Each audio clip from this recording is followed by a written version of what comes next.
విమాన ప్రమాదంలో అజిత్ పవార్ మరణంతో ఎన్సీపీలో పవర్ ప్లే మొదలైంది. పార్టీపై పట్టు కోసం ముఖ్య నేతలు పావులు కదుపుతున్నారు.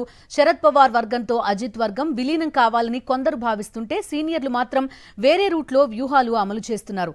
అజిత్ పవార్ సతీమణి సునేత్రా పవార్ ను ఎన్సీపీ శాసనసభాపక్ష నేతను చేసి డిప్యూటీ సీఎం చేయాలని చూస్తున్నారు. ఈ క్రమంలోనే సీఎం ఫడ్నవీస్ ని కలిశారు ఎన్సీపీ నేతలు ప్రఫుల్ పటేల్, సునీల్ తత్కరే, ఛగన్ భుజ్బల్.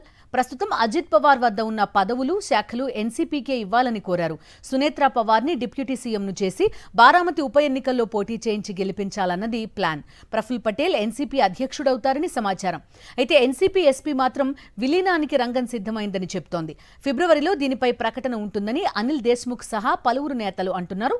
అజిత్ పవార్ ఉన్నప్పుడే విలీనంపై చర్చలు మొదలయ్యాయని చెప్పుకొస్తున్నారు. దీంతో ఎన్సీపీ వ్యవహారం ఆసక్తికరంగా మారింది.